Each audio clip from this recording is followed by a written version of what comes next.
হাতৰ বিষ, হাত জিনজিনোৱা আৰু শুই উঠাৰ পিছত হাতখনত কোনো ধৰণৰ চেঞ্জ নোহোৱা এই সকলোবিলাক লক্ষণৰ এটাই কাৰণ হ'ল যে আমাৰ হাতত থকা তিনিডাল নাৰ্ভ, আলনাৰ নাৰ্ভ, মিডিয়াল নাৰ্ভ আৰু ৰেডিয়েল নাৰ্ভ এই তিনিডাল নাৰ্ভৰ যেতিয়া কিছু অংশ কোনো ঠাইত কম্প্ৰেছ হয় বা চেপা খায় তেতিয়া এনেধৰণৰ জিনজিয়নিয়ে দেখা দিব পাৰে। ইয়াৰ পৰা অন্য কিছুমান কাৰণ বা মাছল টাইটনেছৰ কাৰণেও হাতৰ বিষ হ'ব পাৰে বা জিনজিনাব পাৰে। ইয়াৰ পৰা পৰিত্ৰাণ পাবলৈ কিছুমান ষ্ট্ৰেচিং এক্সাৰচাইজ আছে। চ' আজি মই এই ভিডিঅ'টোত আপোনালোকৰ লগত এই ষ্ট্ৰেচিং এক্সাৰচাইজবোৰৰ বিষয়ে আলোচনা কৰিম আৰু আপোনালোকক দেখুৱাম যে কোনডাল নাৰ্ভৰ কাৰণে কেনেকুৱা ষ্ট্ৰেচিং এক্সাৰচাইজ আছে। মই আপোনালোকৰ ফিজিঅ'থেৰাপিষ্ট নয়ন গোস্বামী আৰু স্বাগত কৰিছোঁ আপোনালোকক আছাম ফিজিঅ' কেয়াৰ ইউটিউব চেনেলটোলৈ।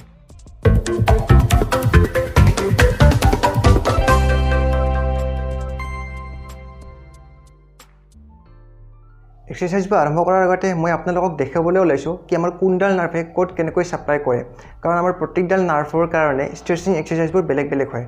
চ' প্ৰথম আহোঁ আমি মিডিয়েল নাৰ্ভ। মিডিয়েল নাৰ্ভে আমাৰ ছাপ্লাই কৰে এই দুটা আঙুলি আৰু বুঢ়া আঙুলিৰ কিছু অংশত আমাৰ মিডিয়েল নাৰ্ভৰ ছাপ্লাইটো দেখিবলৈ পোৱা যায়। ইয়াত দেখিবলৈ পাব ৰেড কালাৰৰ যিটো পৰ্চন আছে এইটো হৈছে মিডিয়েল নাৰ্ভৰ ছাপ্লাই।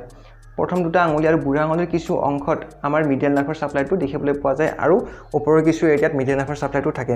নেক্সট আহে আমাৰ আলনাৰ নাৰ্ভ। আলনাৰ নাৰ্ভৰ ছাপ্লাইটো থাকে আমাৰ লাষ্ট টু ফিংগাৰ। লাষ্টৰ দুটা আঙুলিত আমাৰ আলনাৰ নাৰ্ভৰ ছাপ্লাইটো দেখিবলৈ পোৱা যায়। ইয়াত দেখুৱাবলৈ ওলাইছোঁ লাষ্ট টু ফিংগাৰ, য'ত আপোনালোকে ব্লু কালাৰো দেখিবলৈ পাইছে। এইটো হৈছে আলনাৰ নাৰ্ভৰ ছাপ্লাই আৰু ওপৰৰ পিনেও আলনাৰ নাৰ্ভৰ ছাপ্লাইটো কিছু পৰিমাণে দেখিবলৈ পোৱা যায়। আৰু লাষ্টটো হৈছে আমাৰ ৰেডিয়েল নাৰ্ভ। ৰেডিয়েল নাৰ্ভৰ ছাপ্লাইটো থাকে আমাৰ ওপৰে আমাৰ ওপৰৰ পৰ্চনটোত আমাৰ ৰেডিয়েল নাৰ্ভৰ ছাপ্লাইটো দেখিবলৈ পোৱা যায়। য'ত আপোনালোকে ব্লু কালাৰত দেখিবলৈ পাব এইটো হৈছে আমাৰ ৰেডিয়েল নাৰ্ভৰ ছাপ্লাই।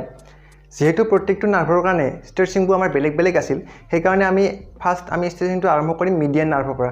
আমাৰ মিডিয়ান নাৰ্ভৰ ছাপ্লাইটো আছিল এই দুটা ফিংগাৰ আৰু বুঢ়া আঙুলিৰ কিছু অংশ। আমি এই এৰিয়াটোত ষ্ট্ৰেচিং পেলাবলৈ হ'লে এনেকুৱাকৈ ল'ব লাগিব, হাতখন এনেকুৱাকৈ লৈ কেনে হাতখনৰ তলুৱাটো তলমুৱাকৈ লৈ কেনে আমি এখন ৱালৰ সহায়ত এনেকুৱাকৈ থিয় হ'ম। থিয় হৈ কেনে আমি এটা প্ৰেছাৰ এপ্লাই কৰিম আৰু কাউণ্ট কৰিম 1 2 3 4 5 6 7 8 9 10।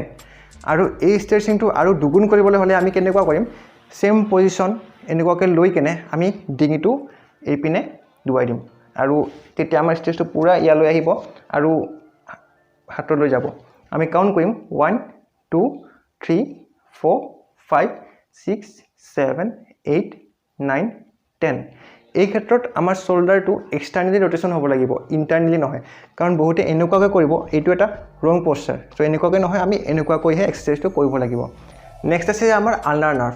আলনাৰ নাৰ্ভৰ ছাপ্লাইটো আছিলে আমাৰ লাষ্ট টু ফিংগাৰ। এই দুটা আঙুলিত আমাৰ আলনাৰ নাৰ্ভৰ ছাপ্লাইটো আছিলে। আৰু ইয়াত ষ্ট্ৰেচিং কৰিবলৈ হ'লে আমি হাতখন এনেকুৱাকৈ ল'ম, লৈ কেনে এখন হাতেৰে আমি ফ'ৰ্চ এপ্লাই কৰিম আৰু কাউণ্ট কৰিম 1 2 3 4 5 6 7 8 9 10। আলনাৰ নাৰ্ভৰ আৰু এটা এক্সাৰচাইজ মই আপোনালোকক দেখাই আছোঁ, সেইটো হৈছে হাতখন আগপিনে দি কেনে আমি যি দুটা আঙুলিত আমাৰ আলনাৰ নাৰ্ভৰ ছাপ্লাইটো আছিলে সেইটো ধৰি কিনে আমি পিছপিনে আঙুলি দুটা টানিম আৰু কাউণ্ট কৰিম 1 2 3 4 5 6 7 8 9 10। চ' এইটো হৈ গ'ল আমাৰ মিডিয়েল নাৰ্ভ আৰু আলনাৰ নাৰ্ভৰ আমাৰ ষ্ট্ৰেচিং এক্সাৰচাইজ। নেক্সট আছে আমাৰ ৰেডিয়েল নাৰ্ভৰ ষ্ট্ৰেচিং এক্সাৰচাইজ। ৰেডিয়েল নাৰ্ভৰ ছাপ্লাইটো আছিলে আমাৰ লাষ্ট মানে ওপৰৰ কিছু অংশ। চ' ইয়াত দেখুৱাই হৈছে আমাৰ ৰেডিয়েল নাৰ্ভৰ ছাপ্লাইটো ওপৰৰ পিনে আছে আৰু সেইটোৰ ষ্ট্ৰেচিং কৰিবলৈ হ'লে আমি হাতখন এনেকুৱাকৈ লৈ কেনে আমি মুঠি মাৰি কেনে আমি হাতখন টানিম, তলপিনে আমি হাতখন টানিম আৰু কাউণ্ট কৰিম 1 2 3 4 5 6 7 8 9 10। চিম্পলি এইকেইটা এক্সাৰচাইজ আপোনালোকে দিনত 2ৰ পৰা 3 বাৰ কৰিব। আৰু যদি আপোনাৰ হাতখন জিনজিনাই নাথাকে তথাপিও আপোনালোকে গোটেইকেইটা এক্সাৰচাইজ কৰিব পাৰিব। পাৰ্টিকুলাৰ নাৰ্ভৰ কাৰণে হ'লে আপোনালোকে পাৰ্টিকুলাৰ নাৰ্ভৰ কাৰণেও কৰিব পাৰিব।